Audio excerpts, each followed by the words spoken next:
अक्सर स्टूडेंट का एक सवाल रहता है कि सर याद कैसे रखें, याद ही नहीं होता है। पढ़ते तो हैं लेकिन याद नहीं हो पाता है।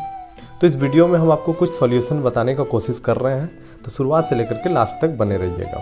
ठीक है, देखिए सबसे पहले क्या है कि याद रखने का तरीका ये है कि सबसे पहले तो आप बोझ लेना बंद कर दीजिए, मतलब प्रेशर लेना बंद कर दीजिए। कि प्रेशर लेना बंद कर दीजिए का मतलब ये होता है कि आप बोझ लेकर के पढ़ते हो, एक प्रेशर लेकर के पढ़ते हो कि हमको याद रखना पड़ेगा।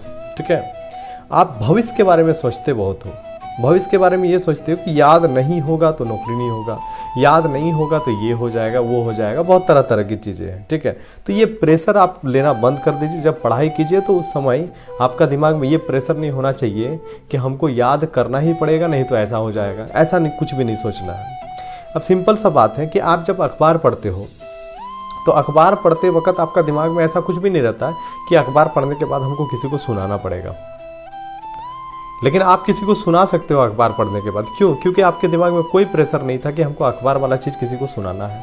हम लोग जनरली मूवी देखते हैं तो मूवी देखने के बाद हम लोगों को किसी को सुनाना नहीं होता है, लेकिन उस मूवी का डायलॉग वगैरह हम लोगों को याद रह जाता है। इसका रीज़न क्या है कि बड़ा इंटरेस्ट लेके देखते हैं हम लोग, और दूसरी चीज़ क्या है कि इंटरेस्ट लेके देखते हैं और दिमाग में कोई प्रेशर भी नहीं रहता है कि हमको ये किसी को सुनाना पड़ेगा। तो सबसे पहले तो प्रेशर लेना बंद कर देना है। दूसरा चीज़ ये कि थोड़ा सा इंटरेस्ट लेना है। इंटरेस्ट लेना है मतलब क्या कि आप यदि पढ़ाई कर रहे हो ना तो उसके बारे में थोड़ा सा सोचिए।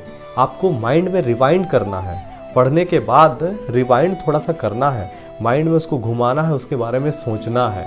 आप सोचते वक्त क्या होगा कि आपका दिमाग में फिर से वो दोबारा घूमेगा। जैसे कोई चीज़ हम लोगों को मान लीजिए कभी कोई कुछ बोल देता है गलत सलत चीज़ें, ठीक है, तो हम लोग को बड़ा जल्दी याद रहता है। क्यों? क्योंकि माइंड में घूमते रहता है वो चीज़, इसीलिए वो भुलाया नहीं जा सकता है। भूलना चाहोगे ना तो भी नहीं भूल सकते। क्यों? क्योंकि माइंड में बहुत इतना बार हम लोग उसको रिवाइंड कर लेते हैं ना कि भूल नहीं पाते हैं बहुत दिनों तक। तो याद रखने का तरीका यही है कि आप जो कुछ भी सोचते हो ना, ठीक है, जो कुछ भी पढ़ते हो उसको थोड़ा बहुत रिवाइंड कर लिया कीजिए। छुटकारा नहीं लेना है, पढ़ने के बाद छुटकारा नहीं चाहिए। थोड़ा सा माइंड में रिवाइंड किया कीजिए, याद आप लोगों को जरूर रहेगा।